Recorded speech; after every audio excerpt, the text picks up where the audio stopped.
your number one source for sports. You know who I can't stand? Kevin Durant. He looks like Donald Trump and Hillary Clinton had a kid. Now, who can argue with that? I hate Boston. I'm the biggest Miami Heat hater you'll ever meet. I just don't understand where you're getting your bogus information from. What the hell are you even talking about? Well, I'm sorry you're too freaking sensitive to handle the truth. You think I'm crazy? I'm just getting warmed up. You're now between the hash marks with James Koklak and Sean McCabe.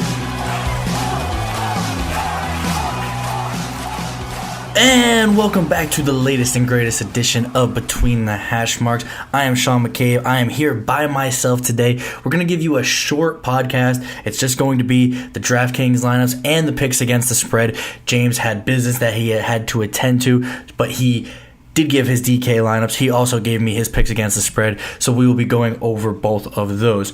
Make sure you are liking us on Facebook, subscribing to us on YouTube. You can also listen to us on iTunes and through the iPhone podcast app.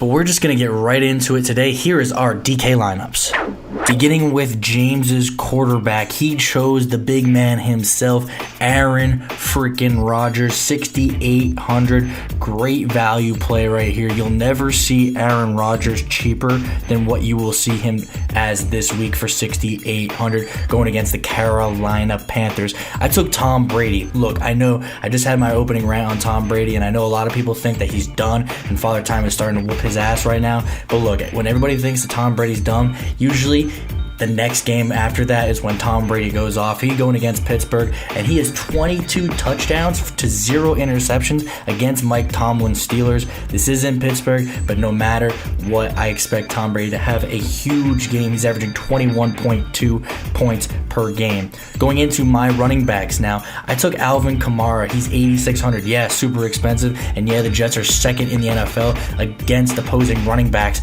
but you know what? It doesn't matter because Alvin Kamara isn't a standard running back. He's a pass catching running back. He also runs the ball out. He's very dynamic, and I expect them to use him a lot in this game because, look, yes, this isn't a huge game, and they may be looking forward ahead to the next week when they play Atlanta, but if New Orleans needs this game just as much as anybody else, they need to maintain pace with the Panthers and the Falcons because if the Panthers end up losing, the Saints can really end up taking a huge game on this, and I think that recipe for winning this game and making sure you have control of this game is through Alvin Kamara.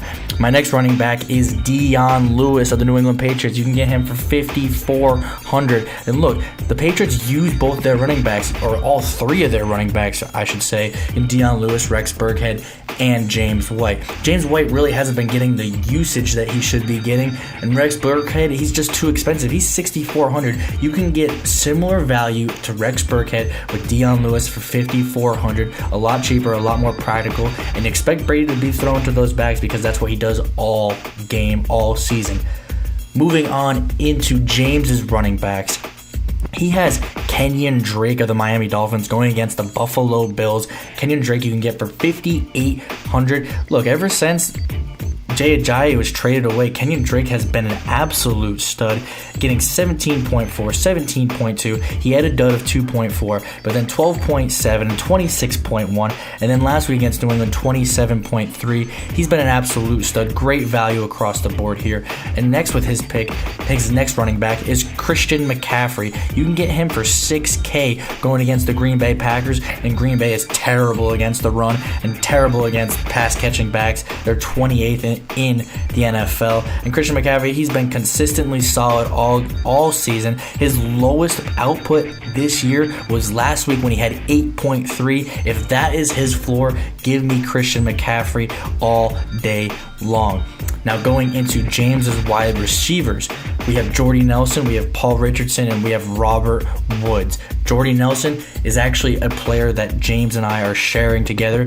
We have him at 6,300, and look, he's been pretty much trash without Aaron Rodgers all season. Well, guess what? Aaron Rodgers is back, and when Aaron Rodgers is playing and Jordy Nelson is healthy, this is the kind of output you can expect. 20.9, 23.2, 23.5, 10.4. It's all across the board. Jordy Nelson is a lock. He's going to have a big week. I don't expect Devontae Adams to have that big week because when Jordy Nelson was there, Aaron Rodgers was healthy, he was ignoring Adams. The only time he threw to Adams is when Jordy Nelson was out hurt. Paul Richardson, for the Seattle Seahawks. You can get him for $4,600. Not a terrible pick here going against the Los Angeles Rams. The Rams 8th against the pass and wide receivers. 8th against wide receivers, sorry. And look, he had 16.2 last week against Jacksonville. Jacksonville has the best secondary in the NFL, and he's been pretty up and down all year, but he has definitely got some boomer bust value to him. So that's why James is going with him, because of that boomer bust value. He's really looking for that boom, obviously. And Robert Woods, 5,700 going against Seattle. Look, since Seattle's lost their Legion of Boom, even Blake Bortles can throw all over him. This is a good play. Robert Woods is back. Expect him to take some of the light away from Sammy Watkins and Cooper Kupp. Robert Woods is a great pick.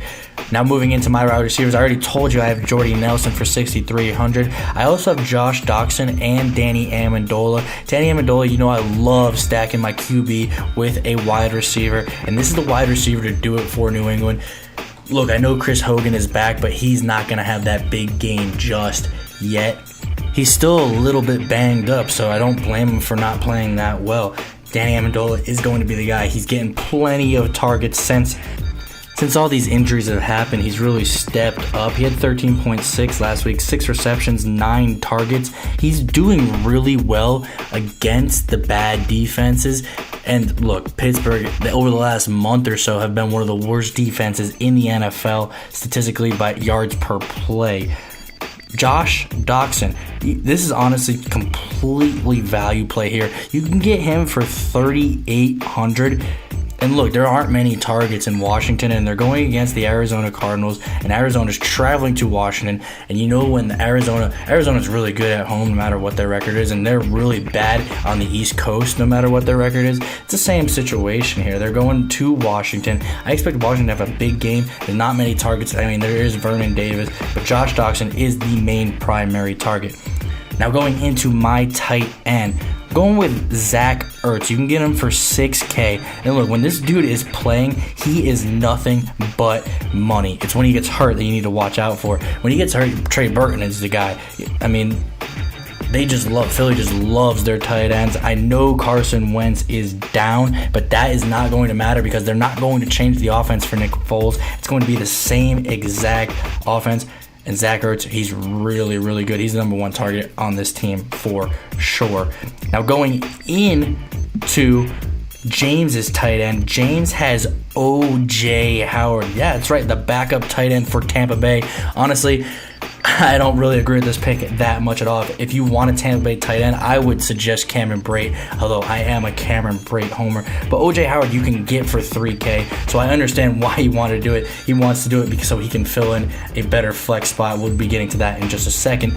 But O.J. Howard actually has had some decent games over the past few weeks.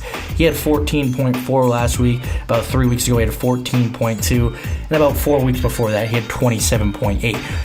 But super huge risk reward right here, and I don't know if I agree with it at all, but this is why he did it, because his flex is Le'Veon Bell. 9,300. Yeah, you ain't getting him for a bargain price at all, and he's been the most consistent guy in fantasy this season. I mean, 39 last week, 32 the week before, 29 the week before that. The dude's a monster. I expect him to have a big game. I don't expect him to get that high, get 40 points, maybe like 20, 25, and that's the Le'Veon Bell that we can expect. My flex here, I have Duke Johnson. Duke Johnson you can get for 4,400. And look, the last time they played Baltimore, Cleveland, he got 11 points in fantasy, and they weren't even really using him that much at that point. They've been using him a lot more since then. He's been getting like 5, 6, 7 targets per game. 4 or 5 receptions per game. He's scoring every once in a while, and he's getting those yards. So Duke Johnson is a great value play. I mean, he's averaging over 12 points per game. Now moving into my defense, I was telling you about how Arizona's terrible going on the road on the East Coast, and that's why I'm taking the Washington Redskins defense. The offense for Arizona really hasn't been that good. They're ranked 26th in the NFL, and I think that's being generous, to be honest. That's with Carson Palmer, that's with Stanton, and they have Blaine Gabbert, and Blaine Gabbert has been playing out of his mind the last couple weeks, but I don't think it's good enough, really. And I think he's going to tail down. There's a reason why he didn't work out in Jacksonville. There's a reason why he didn't work out in San Francisco. Give me the Redskins defense for 2,800. It's a gimme. And with James's defense, he took the New York Football Giants at 2,500. Look, this to me, this is not a good play at all. I think Philly, even with Nick Foles, is going to just score all over him. Expect this to be, I would say it's a blowout, but the reason why he chose the Giants, maybe he's hoping for the score that the Giants could get. Maybe Nick Foles makes a mistake or whatnot. But he really made it because they're only 2,500, and when you combine O.J. Howard and the Giants defense, that's only $5.5K of your budget, and allows you to go get a Le'Veon Bell or so. So those are the DraftKings picks. Coming up next, it's your favorite segment. It is the picks against the spread. Both James and I are over 60%. You're going to want to listen to us. Coming up next on BTH. You're listening to Between the Hash Marks with James Koklak and Sean McCabe, brought to you by an unknown sponsor we don't have yet. Now back to the show. And welcome back to Between the Hash Marks. We just went over our Week 15 DraftKings lineups, and now it's time to get into your favorite segment of the week. Both James and I are over 60% against the spread this year, having a phenomenal year. We'll tally up those wins and losses for you, just so you can have the exact amount, so the exact number, so you can see where we stand, see who's going to have to wear the ugly jersey. But getting right into it here, we're going to start with, we have 2 games actually that we disagree on, so that's going to be exciting here. I'm only going to be able to give my take. I have no idea what James is thinking with some of these. It's outlandish. But I'm going to start with his first pick here, and he has the Giants plus 7.5 at home against the Philadelphia Eagles.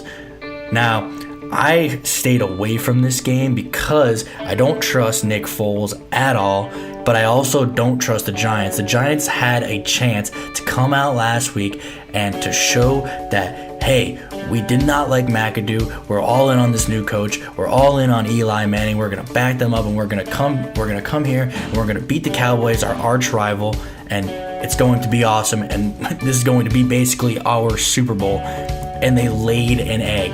Obviously, they played well in the first half of that game. I think it was 10-10 for a lot of that game, but they just could not stop the run at all, and they just got blown out of the water. They lost by double digits, and it was a terrible game. The Giant right now, looking at the line, the Eagles are actually 8.5 point favorites. So it looks like if James just waited a little bit, he could have gotten an extra point. But he has the Giants plus 7.5. Going into my first pick. Now look, I have 2 Saturday evening picks. We are broadcasting right now at 3:57 p.m., so it's before these games have happened. And my first pick is the Chicago Bears plus 5.5. Look, I saw last week what Mitch Trubisky did, and I don't want to be just a reactionary guy here, but Mitch Trubisky looked really good. They're opening the offense up for him, and that's what really makes me excited. They have 2 good running backs, and look, the Bears, they're a team that looks like they could pop off next year if they have the right head coach. Give me the Bears plus 5.5. I do think Detroit will end up winning this game outright, however. Going into James's next pick, he's got the Packers plus 3. This is a game I also stayed away with because I'm just not sure how healthy Aaron Rodgers is going to be. They say he could have played last week. That's great, but that doesn't tell me anything about this week right here going against a tough defense. Last week they were playing the Browns, so playing the Browns would have been a lot easier than playing Carolina. Carolina is at home. They're fighting for their playoff lives. Obviously, Green Bay is as well, but Carolina, they're at home, and I know Cam Newton, he's been super inconsistent this year, but those games where he just hits that peak of the roller coaster, and he's amazing, and he's awesome, and he's impossible to defend, and I just don't want to mess with any of that, just because I don't know if Aaron Rodgers is going to be 90-85%, so I just had to stay away from that game. My next pick, though, is the Kansas City Chiefs at home against the Los Angeles Chargers, getting a point, plus 1. I had to take the Chiefs in this situation. Look, both teams are tied at 7-6 for the division. Whoever wins this game is going to win the division, and I just don't like the Chargers in this position, going to Kansas City, and it's going to be snowing in this game. I just don't have any faith in Phillip Rivers at all. Give me Andy Reid. Give me the Kansas City Chiefs +1. This is also going to be a night game, a Saturday night game. The crowd's going to be super into it. Honestly, this should be a higher spread for Kansas. Kansas City should be a 2 or 3 point favorite in my opinion, just because of that home field advantage, and that crowd is going to be simply bumping on Saturday night. Going into James's third pick, he got the Jets +15.5 against the New Orleans Saints. And look, I think this is a pretty smart pick here. The only reason why I stayed away from it is because the Saints, it's in New Orleans, and the Saints at home, when they're good, are just, they just pile it on you. And I could see them piling it on the Jets here, but I do think that this is a smart pick because +15.5, it's more than 2 touchdowns, and I could see the Saints being up by maybe 17 or 20 points, and then the Jets get a backdoor touchdown. The thing is, though, if this was 15.5 with McCown, I would take it. But this is Bryce Petty. Bryce Petty doesn't even deserve to be in the NFL. He's one of the worst quarterbacks in the league. He's one of the worst backups in the league. So I hate this pick, and I could see Petty getting hurt or playing terribly, and they bring in Hackenberg, and Hackenberg is even worse. So yeah, if you have the Saints defense in any of your leagues, you should absolutely be playing them. But James has got the Jets +15.5. My next pick, you're going to call me a homer, I know, and I almost never do this. I never bet on this team. I never bet against this team because they ruin you for it. But I'm taking the New England Patriots -3. Now look, this is in Pittsburgh, so yeah, basically what I'm saying is, what the line is saying is that if New England was at home, they'd be a 9-point favorite. That's not what I'm thinking here. What my thought process is that New England has come off of back-to-back ugly games. One was on a Monday night, not really an embarrassment, but it was a Monday night primetime, so that's fresh in everybody's mind. And teams that play bad on Monday night, I love betting on them the next week, especially if they're a good team. And the New England Patriots are a very good team. They have plenty of injuries on the defensive end, but they are getting Gronk back. Not that that's a huge difference for this team, but he does block. He is the vertical threat for this team.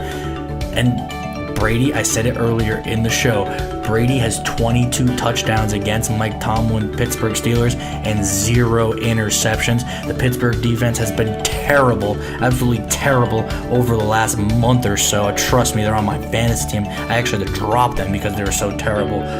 Give me the Patriots -3 in Pittsburgh. Now, we have 2 games left, and these are the games that we're going against each other. We have the Los Angeles Rams, and we have the Seattle Seahawks. Now, James picked the Rams at +2.5. I got the Seahawks at -1. Look, I think the Rams are actually a better team than the Seahawks. If this was on a neutral field, I would absolutely take the Los Angeles Rams. But Seattle is extremely good at home and extremely good in December, and I don't think this is going to falter just because the Legion of Boom has been out. I expect Russell Wilson to have another big game, and I expect him to win this game by about a field goal. It's going to be a very close and competitive game. The reigning Jared Goff, if Blake Bortles can torch the Seattle defense, then so is Jared Goff. But Russell Wilson, he's going to manage the game perfectly, and they're going to win this game by a field goal.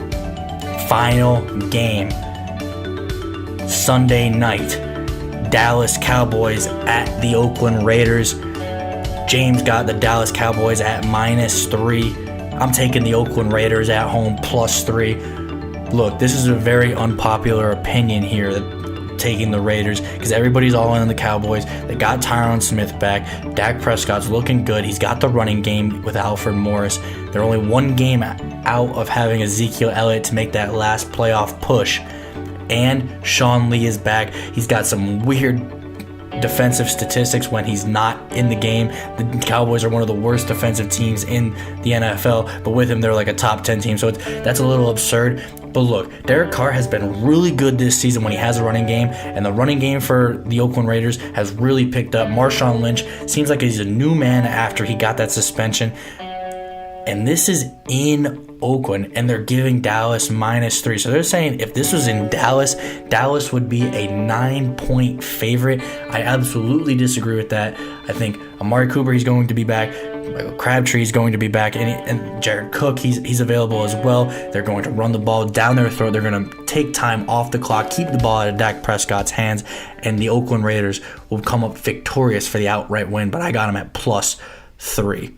And that's going to do it for us today, folks. Very quick episode. We just gave you our DraftKings picks and the picks against the spread. We had to give you guys those because we were consistent with them. We're just not going to take time off, even though there's certain situations come up with one of us and somebody can't make it, or whatever, having somebody get sick. We are here for you. We're giving you the picks that you need to win some money and get that big fancy house. Stay tuned next week. We will be talking about the winter meetings. We'll also be discussing some more football. Stay tuned. You're listening to Between the Hash Marks.